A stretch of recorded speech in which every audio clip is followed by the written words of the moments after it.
We start with the Pledge of Allegiance I pledge allegiance to to the the flag flag of the United States of America and to the republic for which it stands, one nation, under God, indivisible, with liberty, justice for all. The invocation. Dear Heavenly Father,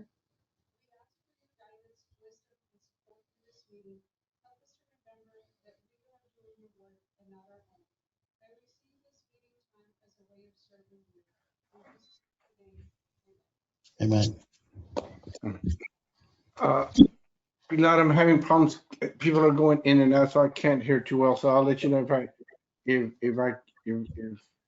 Yes, sir. whatever reason I don't go. Can we call to order on the workshop? Yes, sir. Workshop item number 1 is the review of the proposed fiscal year 2024 operating and capital budget. Vice Chair and Directors, as you recall, the authority's fiscal year runs from January 1st to December 31st. That's our official fiscal year. Before you have the proposed budget for 2024. This represents the budget that we're proposing for the next fiscal year. The new budget begins with a working capital, debt service funds, and construction balances of $117 million. The total resources are expected to add to that is almost $94.5 million. Of that, $7.5 million is expected to be received through vehicle registration fees, $1.3 million through overweight permit fees, $84 million through a federal grant, and $1.3 million from internal sources. The total appropriations amount that's proposed is $142.8 million. Of that, $4.6 million is dedicated to operations. That's the administration and construction. $8.7 million to debt service, and $129.5 million to capital construction of the 365 tollway. At this level of activity, we anticipate the ending working capital, debt service funds, and capital constructions funds will be approximately $68.8 million. And the difference is basically the drawdown for construction of the 365 tollway. So we took as far as revenues are concerned, we took a conservative approach to the vehicle registration revenues, and we budgeted $7.5 million in revenues as compared to $7.4 million for 2023. The permit fees were budgeted at $1.3 million. On our operating budget, the estimated operating budget is $3 million, which represents $464,000 or 15% as compared to last year. This is primarily the addition of additional inspection staff and administrative staff to support the construction activities. We're doing our construction, engineering, and inspection. It's a kind of a combined effort through in-house staff and through our general engineering consultant, HDR. Capital outlay and non-capital outlay. The amount budgeted this year is $1.1 million, which consists of $1.1 million for administration, $11,000 for construction management, and $10,000 for project management. This represents an increase of approximately $100,000 as compared to last year. The net increase is mainly attributed to the purchase of the land from the Texas Department of Transportation. As you recall, earlier in the year, the board authorized the purchase of 6 acres from TxDOT and the amount of $1,065,000 plus closing costs. So in summary, we believe this budget is realistic, attainable, and cost effectively meets not only the existing advanced project development pace, it also addresses issues that arose during the budget process. I want to thank Celia and Jose Castillo for their contributions to this effort in the budget process. And of course, Ramon also contributed to it. And want to thank the board also for their support in preparing this budget. And so we'll answer any questions you may have as it relates to the budget. The next step after this is that we'll submit the budget to TxDOT. They'll provide a cursory review of it. And then the budget will be formally adopted at the December meeting. Any questions? personnel services in 2023, the estimate is 1.5, and then the budget was 2.4, and this budget 2.3 million, estimated 1.5. What's the difference there on this? The personnel services. Personnel services, Yes, sir. that we have several vacancies in the organization. Okay. And that was basically, the chief development engineer is vacant, the deputy executive director is vacant, and then we've had a little bit of turnover with the inspection staff. Yeah, and that's basically the vacancies. The difference has been the vacancies. Is that placing the RMA in a liability situation, the aspect of not being able to fulfill obligations on a timely manner, not having these So positions it hasn't placed us in liability. What we've done is we've leaned on the general engineering consultant to take care of those gaps. But we do still need to hire staff, in-house staff. The issue is that we're hiring with staff is finding staff that's qualified and meets the criteria. And basically that's heavy highway, basically TxDOT type experience, and that's been a challenge because even TxDOT is having the challenge of hiring staff members. So it's kind of an industry issue. These positions are actively being sought out right now? Yes, Okay. yes, we're actively recruiting for these positions, and we've got some good leads, and we're hoping after the first of the year to be able to announce to the board that we've secured a couple of positions. So HDR helps you with staff augmentation where you have those gaps. that's correct. Yeah, they fill in the gaps. They come in and they'll play the part of the chief development engineer when we need them to.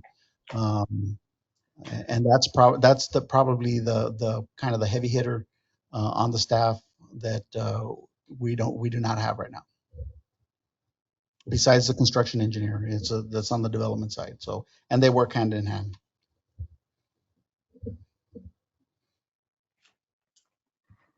When you present this budget in the past to TxDOT, do they come back with suggestions? Do they come back with amendments? So when we had the SIB loan, it required TxDOT's approval. Since we've retired the SIB loan, it doesn't require their approval anymore. It just requires a courtesy submittal.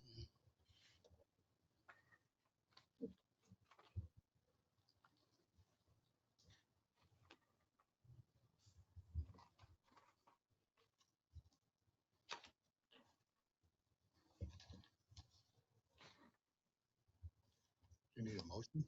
No, sir, this is Okay. just a report. Anybody else, any questions? No, thank you. Okay. Okay, Vice Chairman, Directors, the next item is workshop item number 2. It's the review of the 2023 annual report for the submission to the Texas Department of Transportation. Under the project development agreement with the Texas Department of Transportation, we're required to, and under the TAC, Texas Administrative Code, we're also required to submit an annual report to TxDOT of our activity. And so in your package, you have basically a summary for the year of the activity reports that we give you monthly. We've summarized all that in this document that's submitted to the Texas Department of Transportation. This is stuff that we review with you on a monthly basis at the monthly meetings, but it shows basically the progress that we made. And of course, the 2 key points are the construction on the 365 tollway, and the other milestone, major milestone, was the environmental clearance for the IBTC project. And that's reflected in this report. And then we'll be submitting it to the Texas Department of Transportation as required.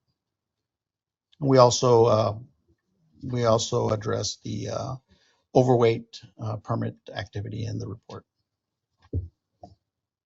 Any questions? No questions? We go to item number 3, Pilar? Okay, item number 3 is a presentation on volumetric and axle tolling. I'm going to have Andrew with HDR Engineering come up and go through that with you, but I'll just remind you a little bit.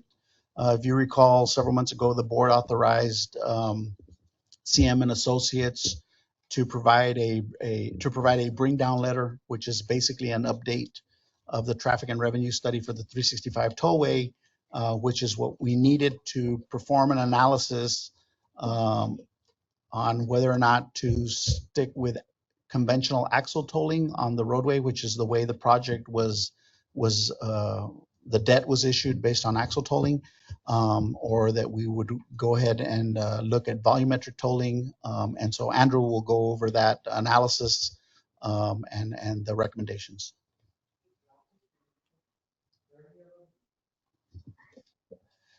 Good afternoon. Or evening. You have the PowerPoints? Or-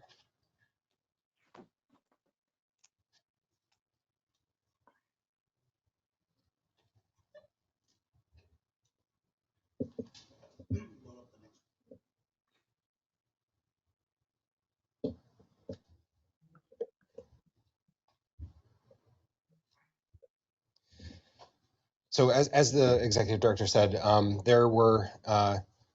we kicked off our project to implement the 365 tolling system, working with the vendor CSA.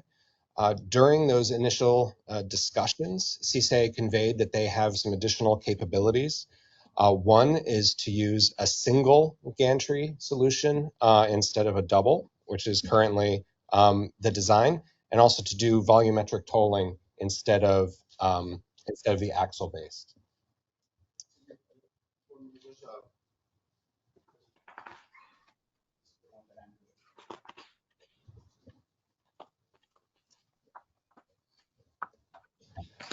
So while they're getting that up, oh, perfect. So we wanted to study these two alternative technologies to see if they could save capital costs and or increase revenue.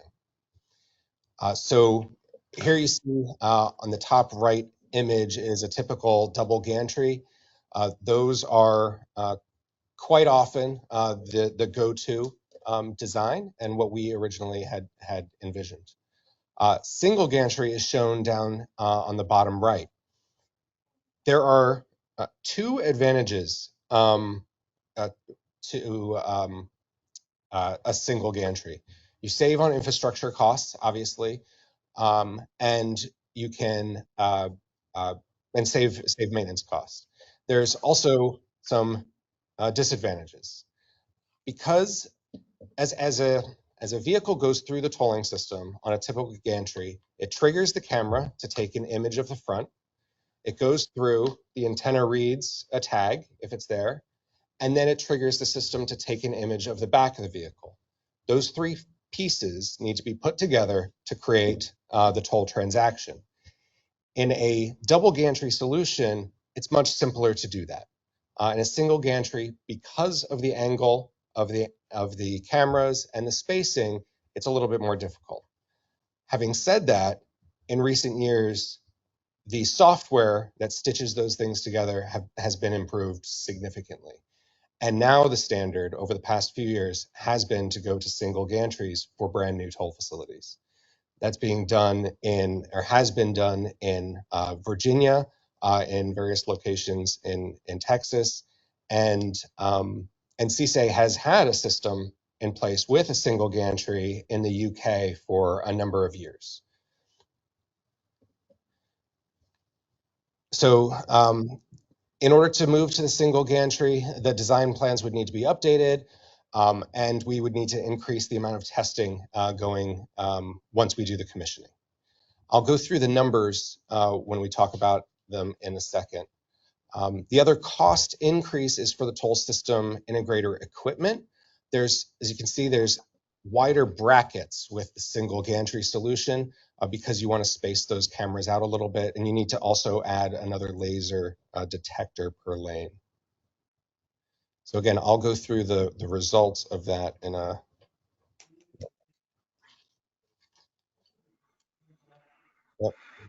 it's on a delay, isn't it? Okay, the other component is the volumetric classification. We currently have a design, and this is probably 99% of the toll facilities in the country use axles to classify their vehicles. Axles are an easy way to do it. You have equipment in the pavement that looks at the number of axles. Typically, a 2-axle vehicle is a passenger car. 3 or more is commercial. Therefore, you charge the commercial vehicle a little bit more. They're typically larger vehicles. They do more damage to the roadway. And also they have a higher willingness to pay because they are commercial vehicles. So you charge them a little bit more.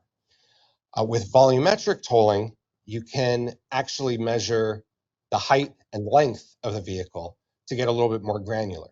Think about the Amazon or UPS box trucks. They're still 2-axle, but they're higher, they're taller, and they're commercial vehicles. So the theory is behind volumetric classification is that you can actually refine your toll schedule and charge the 2-axle commercial vehicles at a higher rate.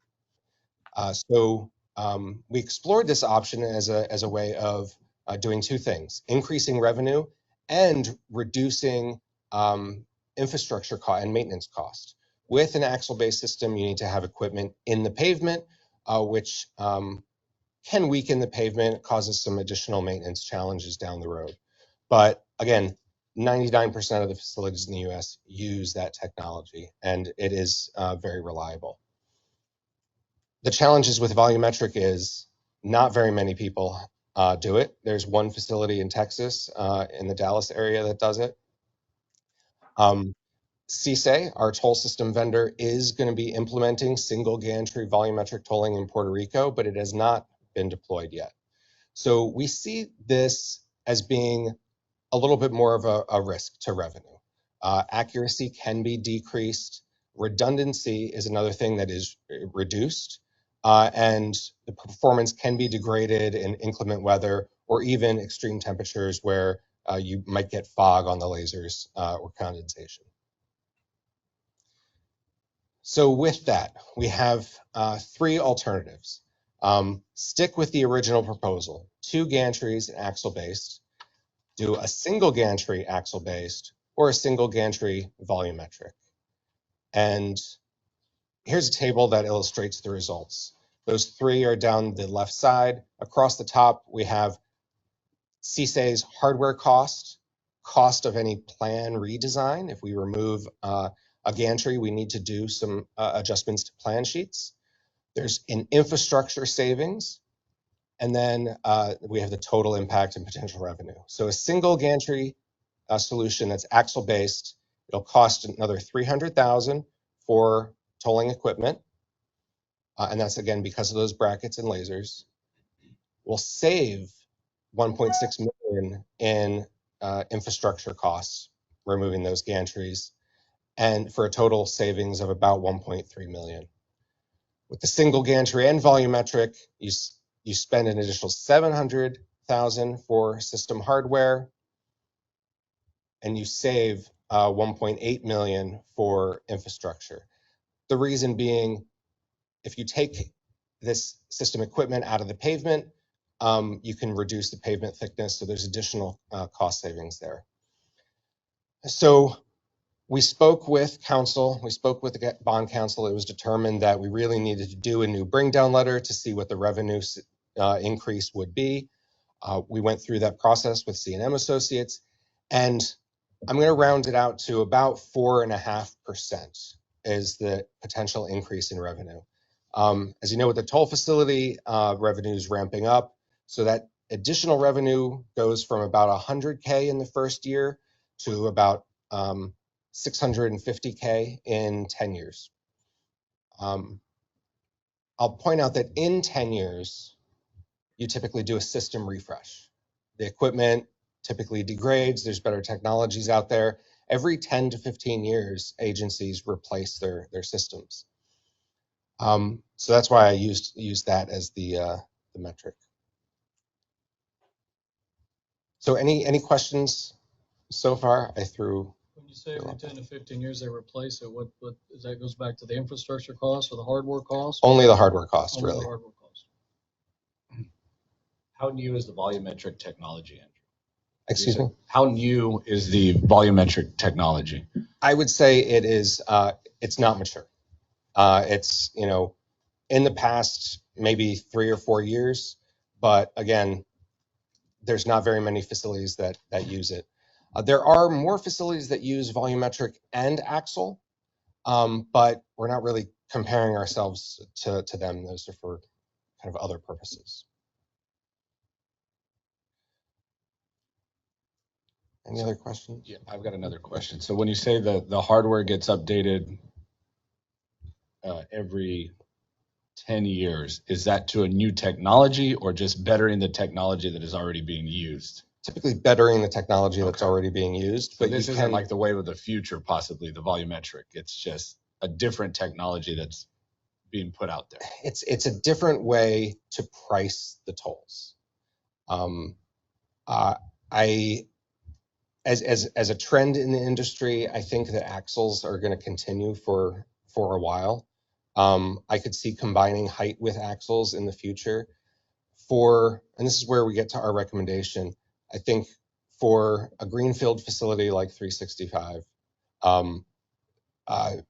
where we don't have a lot of data, actual data from the roadway for these vehicles, I think it's too much of a risk, not enough reward.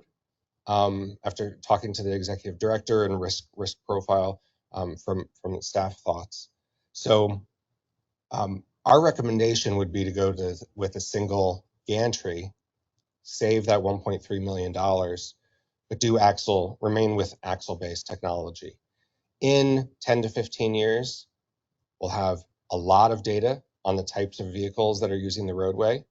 We'll have excellent data to make a decision about if we add additional classifications, if we add height, and those types of things. Do we need one of these at every entry and exit, or is it just going to be one unit on the tollway? This is for every, these costs cover every toll gantry and location. So every ramp and main line. I'm sorry. Do you recall how many of those are? I believe there's 16 toll locations, so we cut the number of gantries by 16. That's my best recollection. It's that order of magnitude.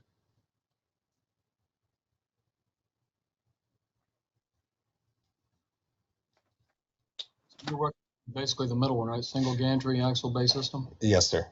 which annual revenue increase or decrease is NA. There's no change. There's no change to revenue in that case. No. It's the original system. It's Original system on one gantry. It's axle based, which is original, but yeah, exactly. We're going to one gantry.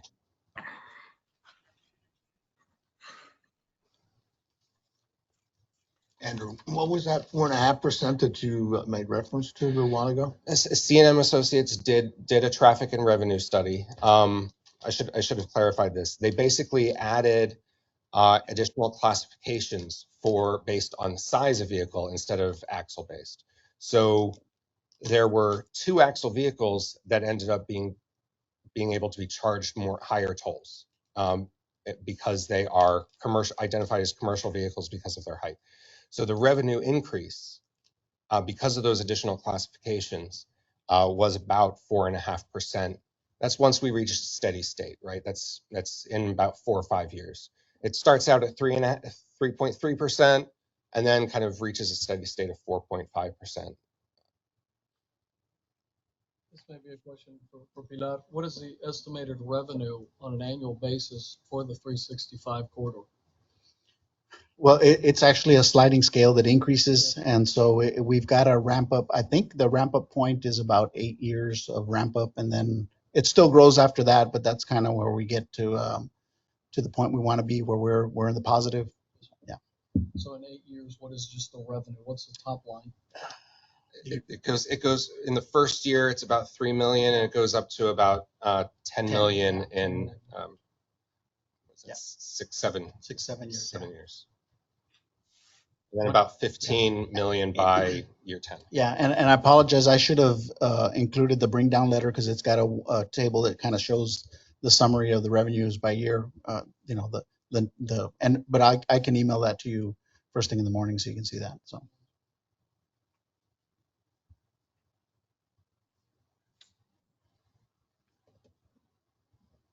Okay, anything else, gentlemen? Any other questions? This is just informative right now. We don't have to. Okay. When did the decision have to be made? So we'll bring back a change order, basically, change order reducing the number of gantries, and that's when the board will take formal action. So, but Pilar, I'd like to ask you your opinion on this. What are your yeah, thoughts? I agree with HDR. My biggest concern was that the revenue is estimated about increase of about 450,000 a year is what we'd see in net increase in revenue, which is a significant amount of money. But because we don't have enough, like Andrew alluded to, enough data to see that 450 may end up being 200,000, and so because we just don't have enough data to ensure that that's reliable, or that's accurate. And like he mentioned, in the 10-year window, when we're going to come back and look at a system refresh, for lack of a better word, we'll have a lot of data that we can go back, not only on our system, but other systems that have been deployed that we can go back and look at and reevaluate at that point whether we want to go to volumetric. But if we looked at, let's say, for example, all the tollways across the United States, 60% are dual gantry axle based, 70% are.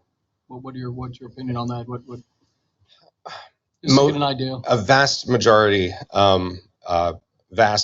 is dual gantry axle based. I would say that new facilities that are being constructed today are single gantry solutions. Is that because of what you told us earlier, which is the software has gotten more sophisticated on the single gantry? Yes, sir. Yes, sir. I should add, the biggest concern to our technical team was the reduced redundancy of the system with a volumetric based classification system. Meaning if certain things go down, a certain piece of equipment fails, it could not only be vehicles being classified inappropriately, but maybe not always detected either. And so that potential lost revenue could eat into that 450,000 or 4.5%. Is there any analysis, I don't see it here, in reference to the actual maintenance of the actual frame plus the hardware plus the software for the next 10 to 12 years? Maintenance ultimately comes out to a wash for the toll system integrator, because they do have to add some additional equipment overhead with a volumetric tolling system, but they're removing equipment from the pavement. So You're saying it washes between the three different proposals, or just between the gantries and the volumetric? I guess I'm saying maintenance does not play a substantial, ongoing maintenance does not play a substantial role in analyzing the cost increase or reduction. Okay. Anybody else? Any other questions? He touched on the maintenance also, but how does the system work? Is there a central hub where all of the monitors are placed, or someone here at this office is reviewing it, or out on the site, or how does that work? So when a transaction is collected or created, I told you about those three pieces, and there's a few more pieces of data. Creates a transaction that goes to what they call the roadside host. And that is basically a server where the system and the software applies additional business rules to classify those transactions, to assign toll rates, to route those transactions either for, if there is no tag in the vehicle, it'll route it for image review of the license plate. So that's all what happens in that roadside host or hub. And then one of our personnel review that, or your service still reviews that, or how does that work? We're looking at third party. Yeah. So primarily the toll system integrator is responsible for making sure that system is working properly. However, we, or on behalf of HCRMA, or HCRMA would monitor reports. There's maintenance systems that monitor the equipment, we would have access to those to see if there's degraded equipment. One thing that you do is look for trends with the data. For example, all of a sudden you're seeing 2-axle vehicles and you're not seeing 3-axle vehicles in a particular lane. You know that something's wrong. So those are the types of things that we, HCRMA, should be monitoring for that vendor. They have certain what we call key performance indicators or performance metrics, and on a monthly basis, you have to measure all of those, make sure that they are in compliance.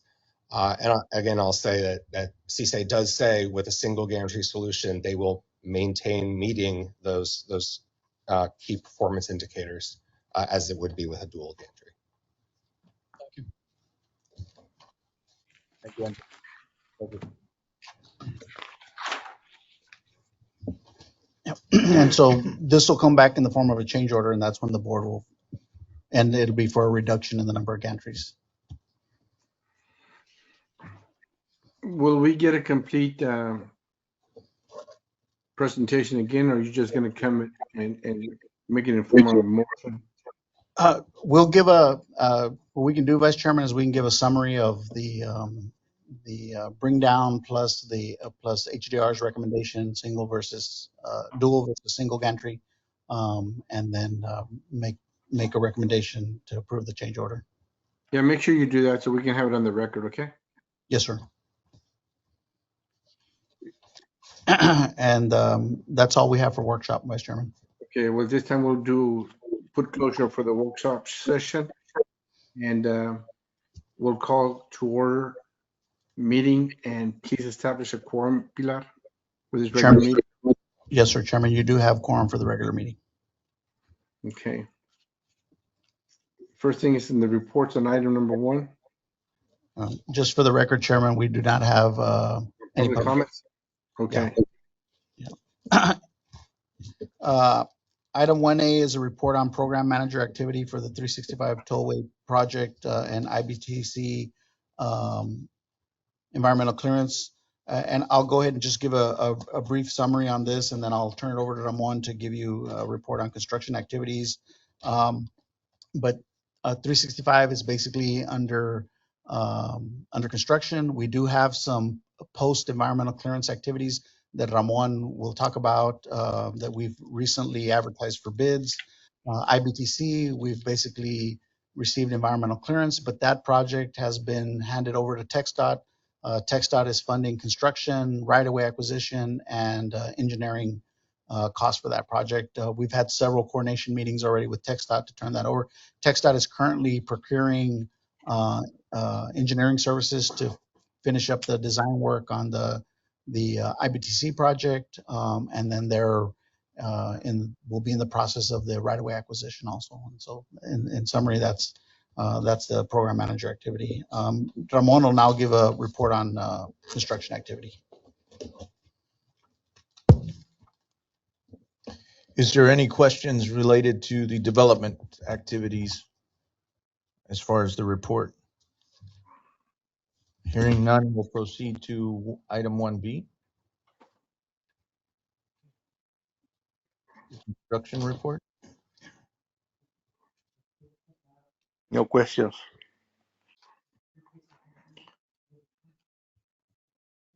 I pulled this up.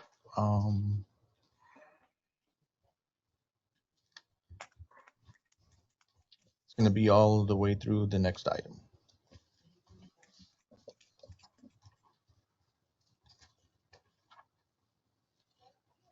One B.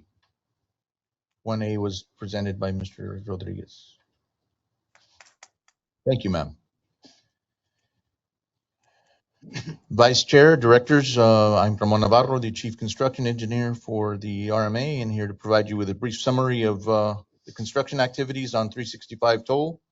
As you know, we are also not only constructing the hardware for the infrastructure of the highway, we also have CSA under construction with the toll collection system, doing the hardware or the infrastructure for all of the items that were just previously discussed.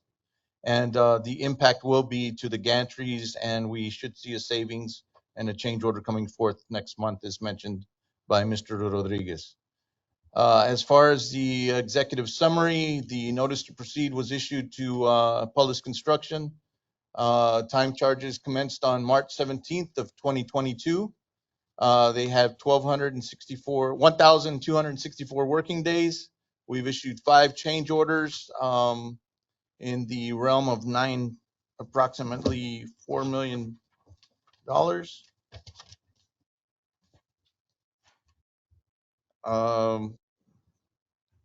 With maintaining a realized savings of still 9.8 million approximately, and that's what you see on the top corner.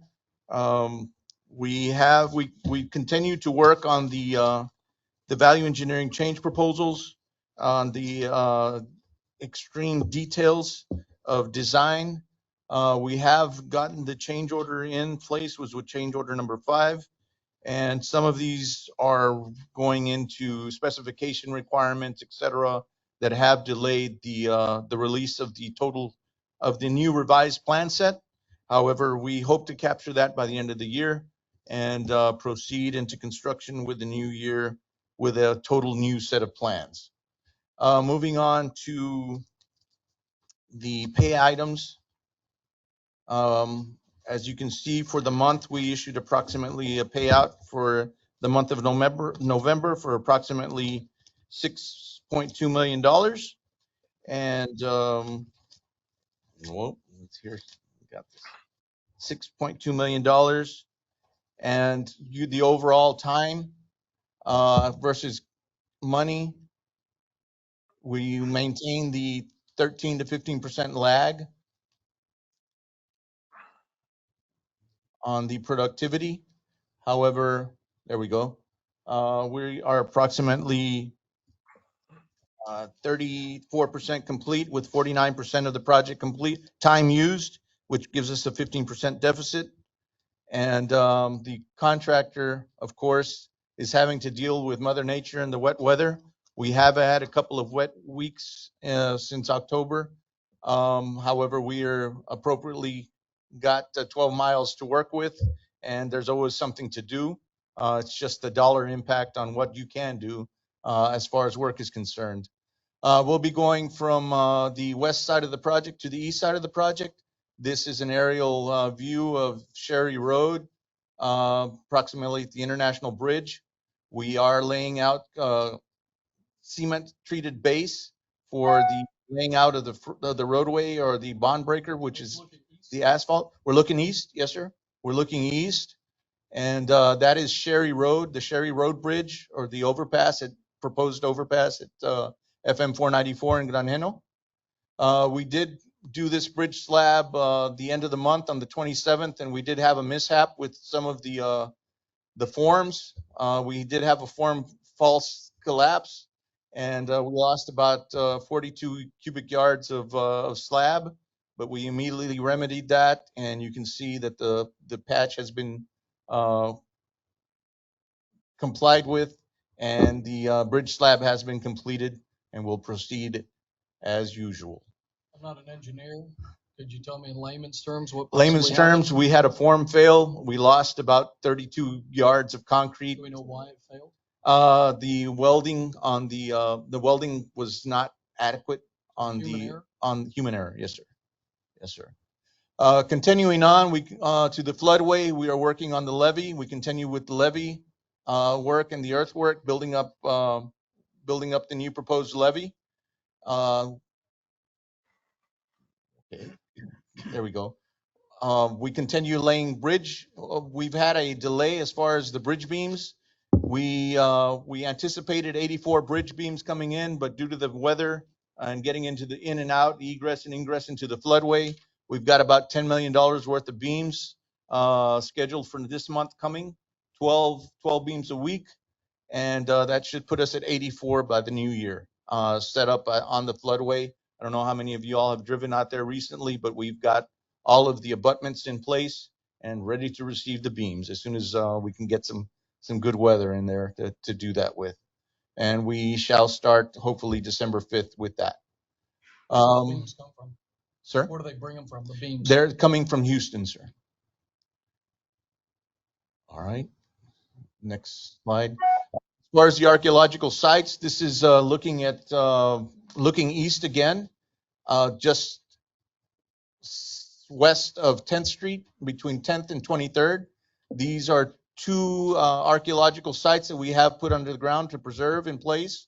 So we've got 4 out of the 7 archaeological sites underground and preserved and accepted. So we're working diligently on getting all of that covered to be able to move forth with the roadway. This is the bridge at McCall. There is a slight delay on the opening of this bridge. We had some concerns from the locals as far as the access on the frontage road.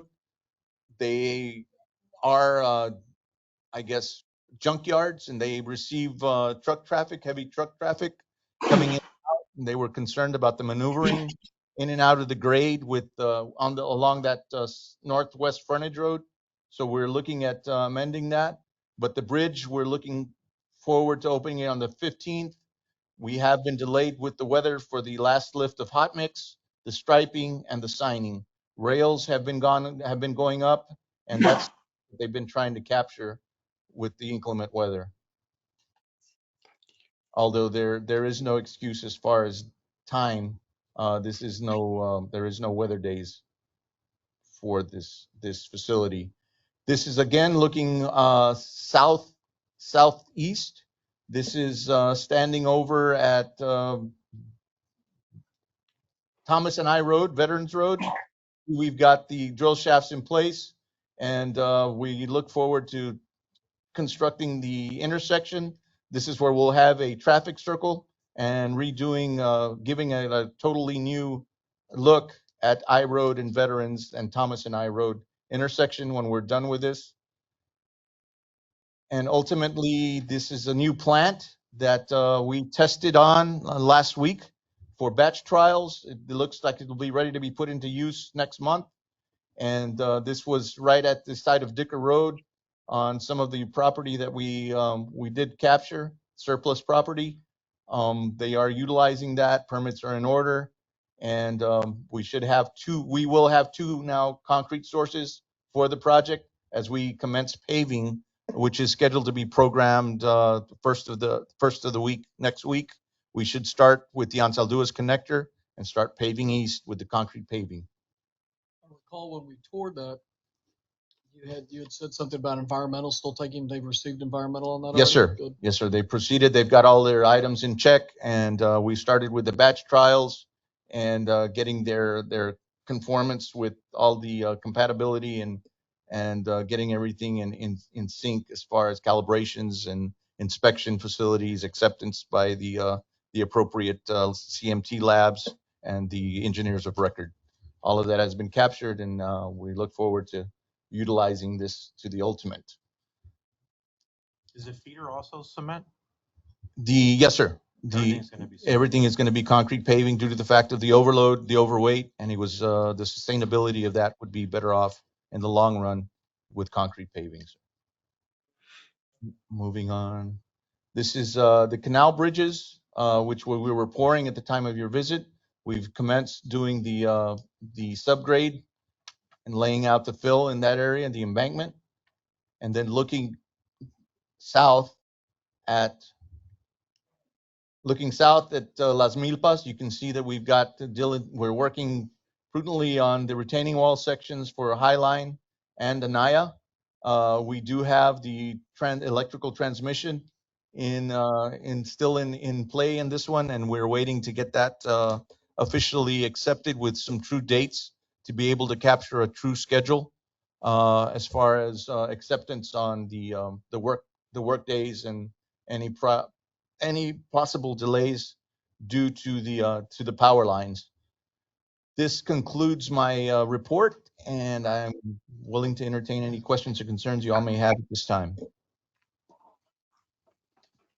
If anything, I'd just like to ask for your support in the when you open up the McCall Bridge on December 15th, if you can let us know, the board itself, and let us know so maybe we can come out, and I don't know if you guys are going to do you just open it up, or do you do any type of presentation or anything, or just open it We up? could plan something with the city of McAllen or the precinct. That would be great. So whatever we can do would be great. Just notify us and Yes, sir. love to participate. Yes, Thank sir. you. Ramon, I've got a couple of questions. Yes, sir.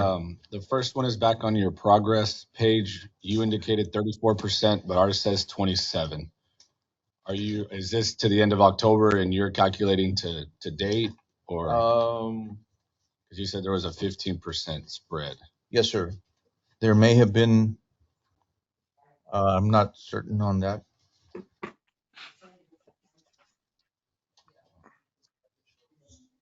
$27?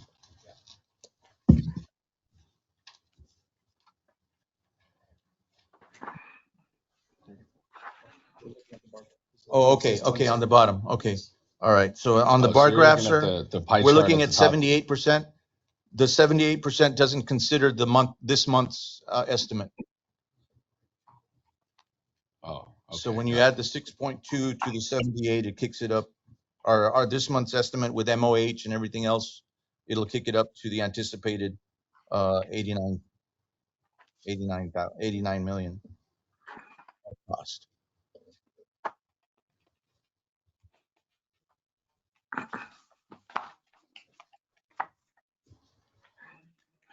Any other questions? Yeah, I've got one more question. When Yes, sir. you saw the form collapse, was there anybody on site? Unfortunately, it was just equipment. There was no accident or nobody was harmed. No, sir. Okay. No human injuries. No, sir. Any loss, any financial loss is done there on their pocket, right? Concrete, just concrete that we put to use as far as they salvaged it and it's going into base. It'll be mixed into the base. Is that safe? I'm not an engineer. Yes, sir. That's a salvaged. It's a resalvaged base material, and it is to specification, can be incorporated into the embankment material. Expensive. I don't know how they lay the concrete, but I noticed the hole, and there was a hole that was missing in the middle. Yes, Did sir. they discover that one particular hole? And if they did that, does it in any way impact or have an effect on the actual um, on long-term impact that it may have on the wear? We did review the proposed amendment or the cold joints in the air, and we HDR staff and Pullis Construction did provide engineering reports. We do have the lap steel and the appropriate reinforcing in there that it should be resilient enough to carry on as constructed, as anticipated in the design. Are those reports reliable? Yes, sir. So you don't have any impact on the integrity of the surface at all? I don't have a question on the sections. The steel, as when you look at the pictures, sir, the steel is actually strong enough to hold and support itself. But the concrete is la masa que lo detiene. It's the concrete is what the flour that holds and binds all the ingredients. But it should be adequate and should be resilient and sustainable. Okay. Just anybody have any other concerns? Yeah, Vice Chairman, so kind of in layman's terms, they were pouring concrete. It had a form underneath to hold the concrete in place. The form failed and the wet concrete spilled through is what happened. And so they reformed it, made sure that the steel was spliced adequately and everything, and they put a new form underneath, repoured the section, tied it in. So what you're saying is that form was for that particular space. Correct. It didn't have any connection to the rest of the area around it, surface area. It's poured in sections. Yes. It's poured in sections, and so that was the section that they were going to pour, and the form failed, so it allowed the wet concrete to spill through. Understood. Okay. Vice Chairman, Director, the next item on your agenda is the consent agenda. All matters listed under the consent agenda are considered to be routine by the governing body and will be enacted by one motion. There will be no separate discussion of these items. However, if discussion is desired, that item or items will be removed from the consent agenda and will be considered separately. Need a motion? So move. Gabriel Camil here. Okay, moved. Second? Second. Okay, second. I'm not sure who's second, but motion. All those in favor of approving the consent agenda? Aye. All those opposed? I have it. So motion passes. Go to item number 3, Pilar. 3A is Resolution 2023-47, approval of supplemental 1 to work authorization 20 to the professional service agreement with Sames Incorporated for surveying services for additional X parcels claimed by the Hidalgo County Irrigation District Number 2 as part of the 365 tollway. Vice Chairman, Directors, if you recall, we have an agreement with the Hidalgo County Irrigation District Number 2 for the right-of-way acquisition for the 365 toll project. At the time of bidding the project, there were several parcels that were still in question as to ownership. And so in the agreement, we refer to these as the X parcels, and the board of directors and the board for the irrigation district agreed that we would settle these moving forward. And so what the irrigation district has done, and initially we had 16 parcels that were in question. They're relatively small parcels, but the issue was ownership, and the irrigation district was laying claim to them. Since then, they've added a couple more parcels to that they're laying claim to that impact the project. And so this is to provide surveying for those additional project parcels to identify them. It's in the amount of $15,715. Staff is recommending approval. The original work authorization 20 was for $56,245 for the 16 parcels, and this is to identify the additional parcels that they're laying claim to. Staff is recommending approval. Any questions? I have a question, please, sir. What do we do on our side to mitigate their claims, to review their claims? Do we have outside counsel? We have outside counsel. Yeah, we have Richie Cantu, who's here, that's working on those parcels to help us determine ownership, whether they actually have claim to them. As I'm sure there has already been a discussion on, yes, Pilar, it looks like they do have claim. We need to really provide survey work. Well, we disagree with them on some of them, whether they have claim or not. But the parcels are so small that, you know. And the one thing that the board did do is that we did agree to the purchase price for these parcels. So we have that locked in. We locked that back in. What year was it, Richie, that we approved the agreement? 2020. So we locked them in at 2020 appraised values. And so that's the only good news we have, is we've got them locked in at 2020 appraised values.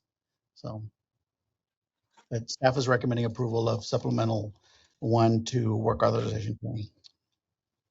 I'll make a motion to approve as presented. Second. We have a motion, and who has the second on it? Pilar, did we get a second? Yes, sir, you do. Okay. Motion to approve resolution 2023-47, please signify by saying aye. Aye.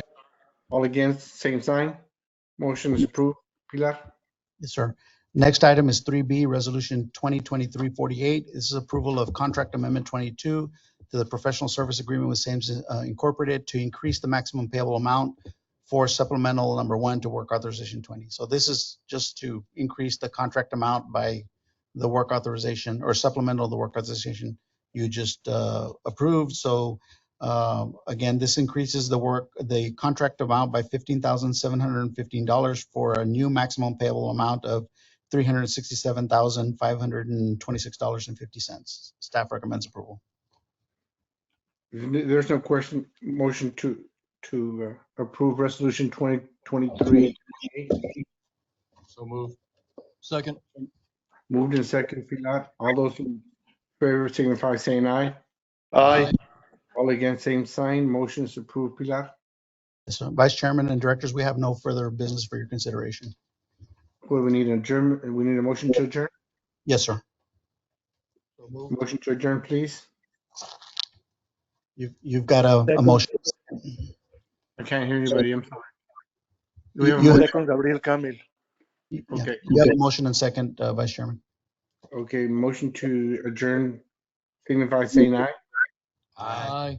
All against, same sign. Motion's approved to adjourn, Pilar. Yes, sir. Thank you.